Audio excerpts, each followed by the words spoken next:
I think that there's certain parts of the bodybuilding and fitness community that we've taken as norms, but probably deserve to be rethought about. I've noticed this norm in the fitness industry that I'm not sure actually needs to be there. So many people feel as though they need to do a variety of exercises for each muscle group, even when those exercises end up doing essentially the same thing and hitting the muscles in the exact same way. Take the biceps, for example. The bicep is an extremely simple muscle group that's responsible for supination and elbow flexion. Any exercise that has these movements being worked will work on your biceps. As we all know, the bicep has two heads, the short head and the long head. And from what I can tell, it's actually not possible to isolate which portion of the bicep is being prioritized within an exercise. Every study I've seen looking at the differences between the long head and the short head of the bicep finds similar growth differences between the two heads when looking at various exercises. The preacher curl in studies has been shown to be better than the incline curl at growing both the long head and the short head of the bicep. It's not as though the preacher curl is better at the short head and the incline curl is better at the long head or anything like that. They seem to basically do the same thing. It doesn't exactly seem as though you can target the peak of the bicep more than the length of the bicep or the width of the bicep, as some videos seem to claim. Which means that there's actually a very circumscribed bottle of exercises that you can do for many different muscle groups that seems to be the most effective at targeting it, and the extra exercises that you do are likely just superfluous. A similar thing was observed with the tricep. They've conducted studies, and you guys are gonna hate me for this, but I keep saying it, wherein they compare the overhead tricep extension with the tricep pushdown. Common wisdom tells you that the tricep pushdown is better at engaging the lateral and medial heads, and then the overhead extension is better at engaging the long head. But that isn't actually true.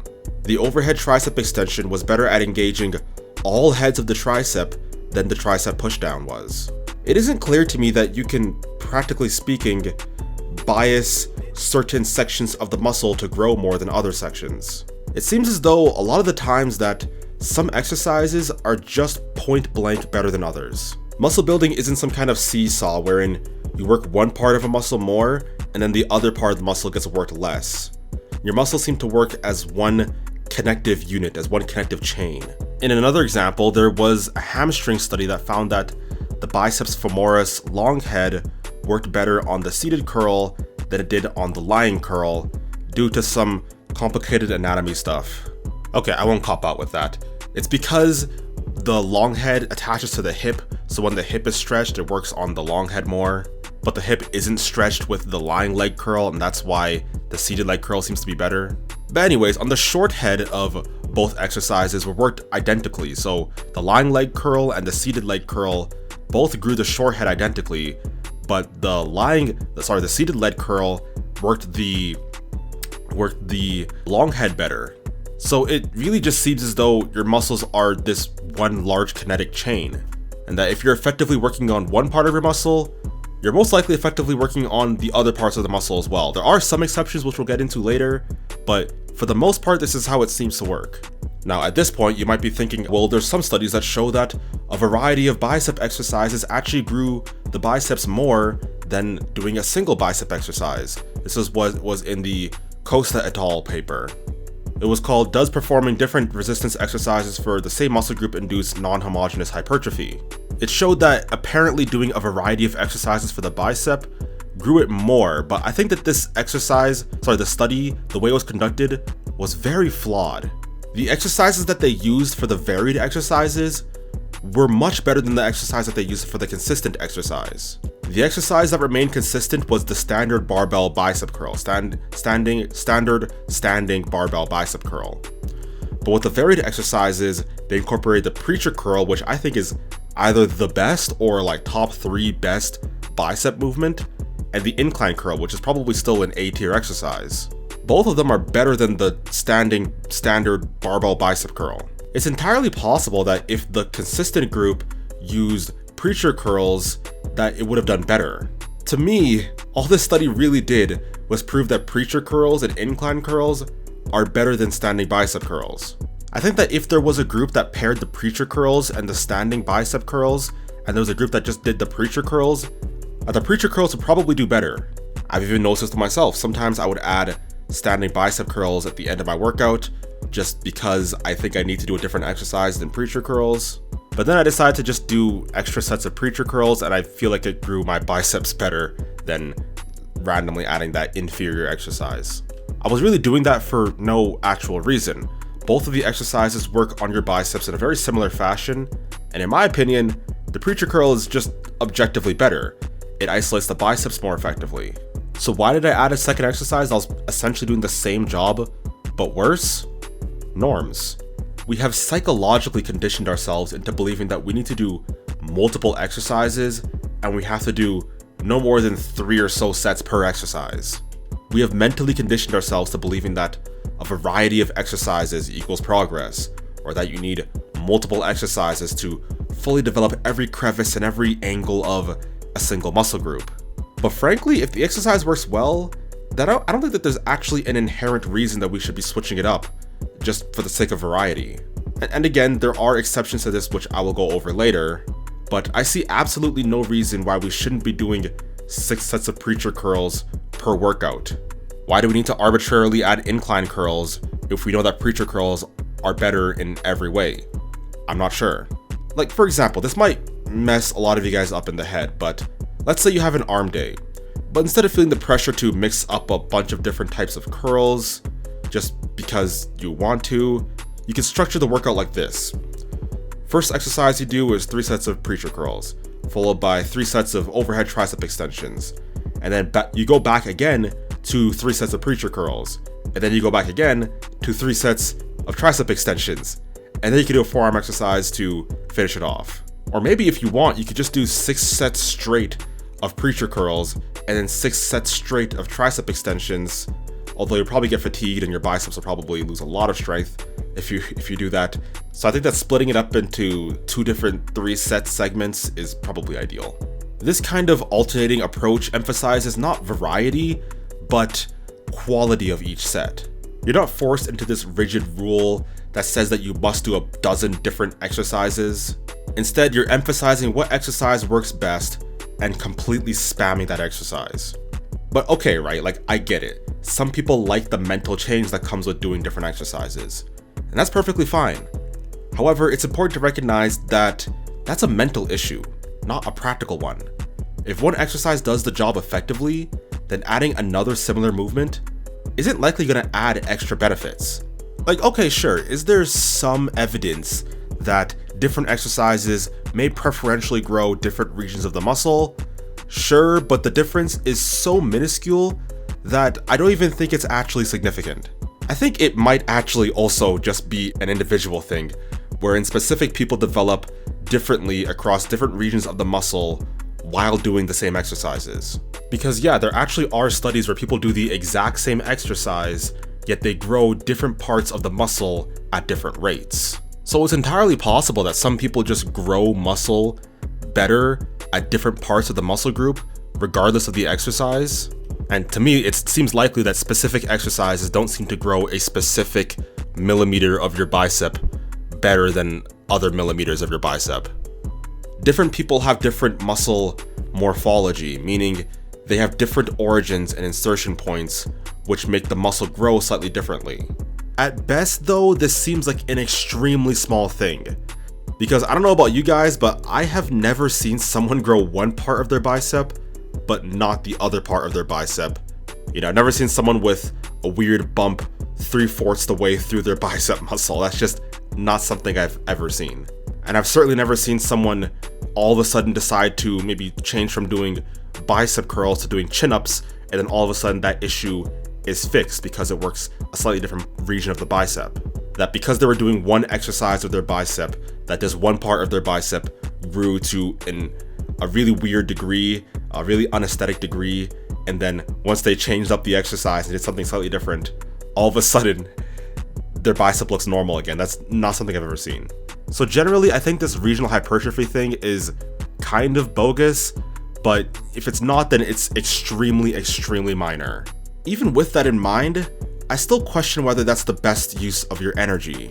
It's probably a better use of your energy to work on the exercise that will give you more bang for your buck than the one that will give you 1.5% more benefit in this specific region, but overall the exercise will do a poor job of developing your holistic muscle. In other words, I'd rather do an exercise that improved hypertrophy 10% at the middle and the left side with 7% growth at the right side than do an exercise that has 4% growth at the middle and the left side and then like 9% growth at the right side. Even if I actually agreed with the premise that regional hypertrophy was like really a thing that you need to worry about, I would still question whether you would gain more from doing this than just holistically working on the entire muscle group and making sure that gets stimulated and growing as much as possible. But look, maybe I'm wrong. Maybe it's worth experimenting. Go ahead. But now there are some exceptions to this, and this is where we get to the exceptions part, right? Before that, if you're interested in fitness coaching, check the link in the description. I offer one-on-one fitness coaching. You get stuff like a customized workout program, physique evaluations, macro plans, mentorship, nutrition plans, all of it. Again, link in the description. There are some exceptions to this. If you're perhaps some kind of physique competitor and you have to be of a certain weight class, but you want the muscle to be shaped slightly differently, then you could work on some part of the exercise that emphasizes some specific region of the muscle more than another. Only if you are like some kind of physique competitor and you have to hit some certain weight class, I can see that maybe being useful. And I think that a lot of leg training, like heavyweight leg training, does sort of counteract what I'm saying. So let's say you have a leg day. Maybe you'll open up with quads and you want to just work the holistic leg musculature, but you're emphasizing quads. So you start with squats, right? So squats extend the knee joint and they extend the hip joint. This means that you'll be working on your quads and your glutes a lot. You also get some tertiary hamstring work. The quad is just a really good exercise to build the entire leg. After that, you might move to leg extensions to specifically and isolate and fatigue the quads. Because if you're doing squats, it's not necessarily true that the quads were the limiting factor. It could have been your hamstrings. It could have been the fact that because you're working on your hamstrings, your glutes, and your quads with the squat, that you weren't as effectively able to push yourself with your quads because your CNS was being overwhelmed by trying to delegate resources to the entire leg. But when you do leg extensions, your CNS, all of your energy can be focused right on that one muscle group. In this case, the legs are targeting and emphasizing different aspects of the leg muscles. So the variety here is actually calculated and serves a distinct purpose. The legs are large and quite complex with a lot of different moving parts, so doing something like this with a variety of exercises is probably necessary to build the entire leg optimally. And I talked before about how, the hamstrings and the arms, you don't really bias certain muscle groups, they just all sort of get worked together. But with the legs, I do think that there are probably some exercises, most certainly actually some exercises that bias certain heads of the muscle better. Like narrow squats, narrow leg press, they probably bias the quads slightly differently than a wide stance would. My point was actually that within that head of the muscle group, can you bias a certain region better, like the distal or the proximal region better? Possibly, maybe, I'm not 100% sure. Because yeah, there actually are studies where people do the exact same exercise, yet they grow different parts of the muscle at different rates. So it's entirely possible that some people just grow muscle better at different parts of the muscle group, regardless of the exercise. And to me, it seems likely that specific exercises don't seem to grow a specific millimeter of your bicep better than other millimeters of your bicep. My main point being that if there are two exercises that bias the same part of the muscle, you should simply choose the better one and just do more sets of that one as opposed to arbitrarily deciding to do the other one. So if you've done 3 sets of preacher curls, but you want to do more bicep activity, then just do 3 more sets of preacher curls instead of randomly deciding to do incline curls instead. So even if you don't agree with my training approach and you don't think it's what you want to implement, I think that you should at least admit that it's at least reasonable to schedule multiple sets and that multiple exercises could be used for 5 or 6 sets in a single workout. Even if you still think that you need some variety, maybe you can do those variety of exercises on a different day, I think that it's still reasonable for you to think that, well, Maybe I should do, 4 sets of preacher curls instead of 3. Maybe I should do, 5 sets of T-bar rows instead of 3. And maybe it's not unreasonable to maybe do pull-ups at the beginning of your workout, and then halfway through, if you think pull-ups are just the best exercise for you at this moment, you start doing another set of pull-ups. And that you don't necessarily need to arbitrarily decide to do a different exercise if you feel as though one exercise is working best for you, but you just decide to change it out of formality. And for what it's worth, research actually supports this idea. Studies have shown repeatedly that doing the same exercise for 5 sets instead of 3 or instead of 1 actually leads to more muscle growth. One study in particular, which was called dose response of 1, 3, and 5 sets of resistance exercise on strength, local muscular endurance, and hypertrophy, demonstrated this exact fact. At the end of the day, the best workouts are the ones that you could perform consistently. I just personally think that variety is very overrated, and you probably don't need to do as much variety as you think. I think that there's serious value in simplicity and focusing on what works best and maximizing there, and that'll probably help you break plateaus and achieve real progress. Thanks for tuning in. Share your thoughts down below. If you found this video useful, don't forget to like, comment, and subscribe. I'll catch you all next time. Peace.